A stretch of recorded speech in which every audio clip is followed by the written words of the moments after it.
আপনি একটা খেজুরের দোকান গেলেন খেজুর কিনবো বলে, আপনি তাকে চাইলেন যে তার কাছে চাইলেন যে আমাকে 1 কেজি খেজুর দেন। খেজুরের কোয়ালিটিটা আপনি দেখলেন যে খেজুর পচে গেছে, এরকম খেজুর।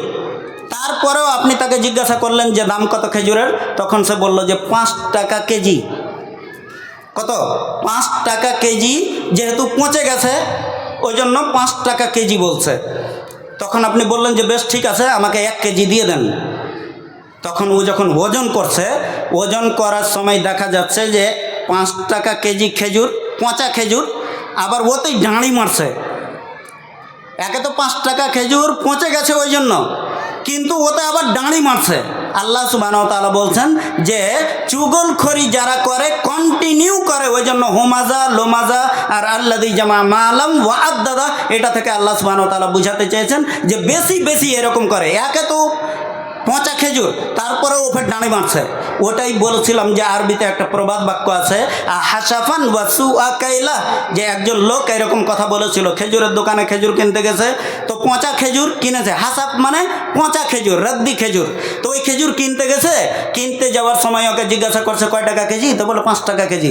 তো বলে 1 কেজি দাও। 1 কেজি যখন নিতে যাচ্ছে তখন ওজন করে দেওয়ার সময় ডাঁড়ি মারছে। তখন ও এই কথাটা বলেছিল, হাসাফান ওয়াসু আকাইলা, একে তো তোমার খেজুর পচা, তার মধ্যে ডাঁড়ি মারছো। তো আল্লাহ সুবহানাহু ওয়া তাআলা এই টুকরা থেকে ওয়াইলুল লিকুল্লি হুমাজাতিল লুমাজা আল্লাযী জামা মালাম ওয়া আদ্দাদা, এটা থেকে এটা বুঝাতে চেয়েছেন যে ওর কোনো দিকটাই ভালো নাই। মানে ও চুগলখড়ি গীবত এগুলো করতেই থাকে, পরনিন্দা পরচর্চা করতেই থাকে, তাদের জন্য রয়েছে ধ্বংস। তারপরে আল্লাহ সুবহানাহু ওয়া তাআলা বলছেন কাল্লা লা ইউমবাদান্না ফিল হুতামা, যে এই যে হোমাজা লোমাজা যার মধ্যে থাকবে ওর স্থান হচ্ছে হোতামা। কাল্লা, আল্লাহ বলছেন কখনোই নয়, লা ইউমবাদান্না ফিল হোতামা, অবশ্যই তাকে হোতামা নামক জাহান্নামের এরিয়াতে নিক্ষেপ করা হবে। নবজ, এটা লায়ুম বাজান্না, এর মূল শব্দ হচ্ছে নবজুন। নবজ মানে হচ্ছে কোনো জিনিসকে অমূল্য মনে করে ডাস্টবিনে ফেলে দেওয়া। যেমন আপনি মশলা মুড়ির দোকান গেলেন, আপনি বললেন 10 টাকার মুড়ি দাও, আপনাকে কাগজে দোমড়ে মুড়ি দিল। মুড়ি দেওয়ার পরে যখন আপনার মুড়িটা শেষ হয়ে গেল, তখন আপনি কি করবেন, কাগজটাকে মুড়ে দিয়ে ডাস্টবিনে ফেলে দেবেন। এটাই তো করবেন। আল্লাহ সুবহানাহু ওয়া তাআলা বলছেন যারা হোমাজা লোমাজা আর মাল জমা করে, চুগলখড়ি করে, গীবত করে, আর মাল জমা করে আর বারবার গনে, তো এদেরকে আল্লাহ সুবহানাহু ওয়া তাআলা অমূল্য সম্পদ মনে করে ডাস্টবিনে ফেলে দেবেন, যার নাম হচ্ছে হোতামা। হোতামাতে নিক্ষেপ করবেন। হোতামা মানে কি?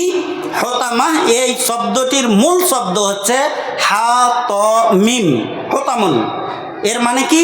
চূর্ণ বিচূর্ণ করে দেওয়া। তার মানে আপনি যখন একটা গাছের শুকনো পাতা নেবেন হাতে, নেওয়ার পরে ওই হাতের পাতাটাকে যদি আপনি মোট বুঁজে দেন, মানে দমড়ে দেন, তাহলে পাতাটা চূর্ণ বিচূর্ণ হয়ে যাবে।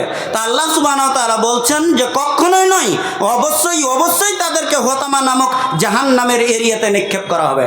জাহান্নামের এরিয়ার মধ্যে একটা জায়গা আছে যার নাম হচ্ছে হোতামা, যেখানে পড়লেই মানুষ চূর্ণ বিচূর্ণ হয়ে যাবে, এরকম জায়গাতে তাকে নিক্ষেপ করা হবে। তারপরে আল্লাহ সুবহানাহু ওয়া তাআলা বলছেন, সময় যেহেতু 20 মিনিট বলেছিল ওই জন্য সময়ের দিকেও একটু লক্ষ্য রেখে বলছি, সূরাটি অতি দ্রুত শেষ করার চেষ্টা করছি। কাল্লা লা ইউমবাদান্না ফিল হুতামা, আল্লাহ সুবহানাহু ওয়া তাআলা বলতে চাইছেন তারপরের বাক্যে ওয়ামা আদরাকা মাল হুতামা, তুমি কি জানো হোতামা কি?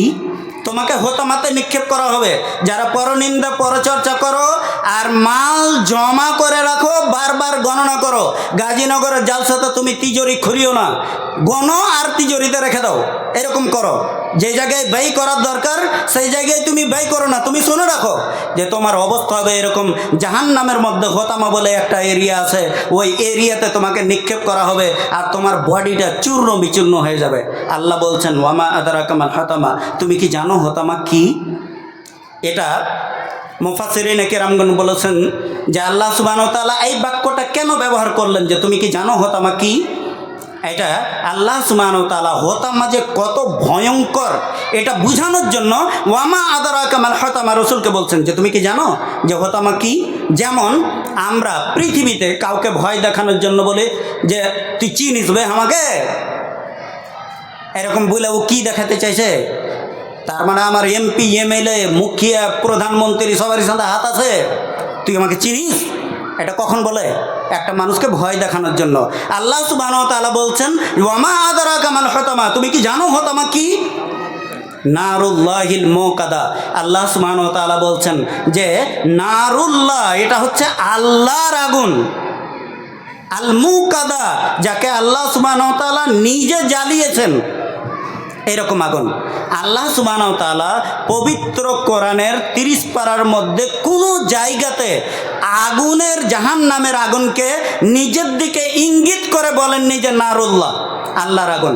আল্লাহ সুবহানাহু ওয়া তাআলা এই আয়াতে, এই সূরাতে, এই জায়গাতে নারুল্লাহ ব্যবহার করে বুঝাতে চেয়েছেন যে তুমি মনে রাখো বান্দা, তুমি যে কাজটা করো আর তোমাকে যে জায়গায় নিক্ষেপ করা হবে হোতামা নামক এরিয়াতে, ওই আগুনটা কার জানো? আল্লাহর।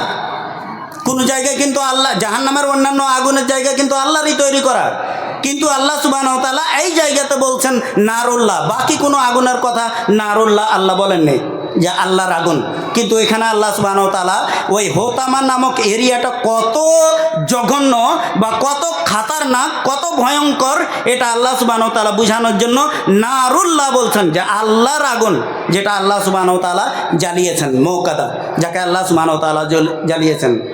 আল্লাতী তাত্তালিউ আলাল আফিদা। তারপরে আল্লাহ সুবহানাহু ওয়া তাআলা আরও ভয় দেখানোর জন্য যারা পরনিন্দা পরচর্চা করে, যারা মাল একত্রিত করে রাখে আর গণনা করে, তাদেরকে আরও ভয় দেখানোর জন্য আল্লাহ সুবহানাহু ওয়া তাআলা বলছেন আল্লাতী তাত্তালিউ আলাল আফিদা। এই হোতামা নামক এরিয়াতে যে আগুনগুলো আছে, তুমি কি জানো ওটা দিল পর্যন্ত পৌঁছে যাবে, তোমার হৃদয় পর্যন্ত পৌঁছে যাবে।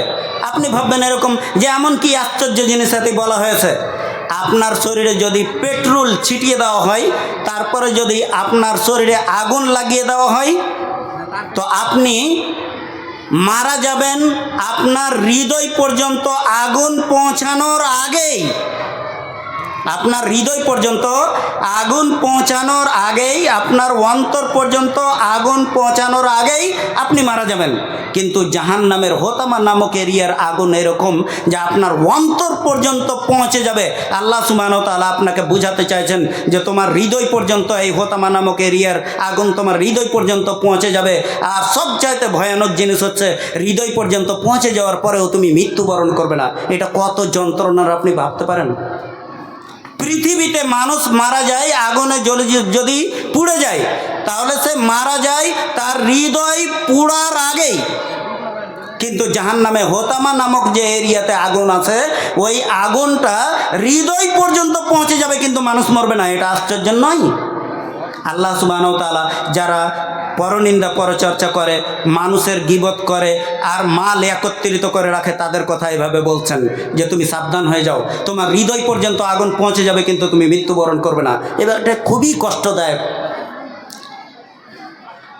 তারপরে আল্লাহ সুবহানাহু ওয়া তাআলা বলছেন আল্লাতী তাত্তালিউ আলাল আফিদা ইন্নাহা আলাইহিম মুসাদা। এটাতে আল্লাহ সুবহানাহু ওয়া তাআলা আরও ভয়ঙ্কর কথা বলছেন যে তোমাকে হোতামা নামক এরিয়াতে নিক্ষেপ করে দেওয়া হবে। জাহান্নামের আগুন যখন তোমাকে স্পর্শ করবে তখন তুমি ভাববে যে আমি পালিয়ে যাব, না, পালানোর কোনো সুযোগ নেই। যা হোতামা নামক এরিয়ার যে দরজা আছে সব বন্ধ করে দেওয়া হবে, তোমাকে বেঁধে দেওয়া হবে, তোমাকে বেঁধে দেওয়া হবে, বন্ধ করে দেওয়া হবে। কোনো মানুষের গায়ে যদি পেট্রোল ছিটিয়ে দেন, আগুন লাগিয়ে দেন, তো মানুষ যদি দূরে ছুটে পালায় তাহলে আগুনটা কি এখানেই থেকে যাবে না ওর শরীরের সাথে পালাবে? ওর শরীরের সাথে ও আগুনটাও যাবে। আল্লাহ সুবহানাহু ওয়া তাআলা বলছেন হোতামা নামক এরিয়াতে যে আগুনটা আছে ওটাকে আবদ্ধ করে রাখা হবে আর ওখানেই তাকে থাকতে হবে। আল্লাহ সুবহানাহু ওয়া তাআলা বলছেন ফি আমাদিম মুমাদ্দাদা, আর লম্বা লম্বা খাম্বাতে বেঁধে রাখা হবে, পালানোর কোনো সুযোগ নেই। শেষে আমি যেটা আপনাকে বুঝাতে চাইছি সেটা হচ্ছে এই যে পরনিন্দা পরচর্চা এটা বিশাল ভয়ঙ্কর জিনিস, এটা থেকে আমাদেরকে বাঁচতে হবে। আল্লাহ সুবহানাহু ওয়া তাআলা মানুষের ইজ্জতের খুব গুরুত্ব বুঝেছেন, কাজেই আল্লাহ সুবহানাহু ওয়া তাআলা সূরা হুমাযা এটা অবতীর্ণ করেছেন। দ্বিতীয় কথা হচ্ছে আল্লাযী জামা মালান ওয়া আদ্দাদা, যারা মাল একত্রিত করে রেখেছে এবং বারবার গণনা করে। আপনার এটা খারাপ আদত, এটা আপনি ছেড়ে দেওয়ার চেষ্টা করবেন।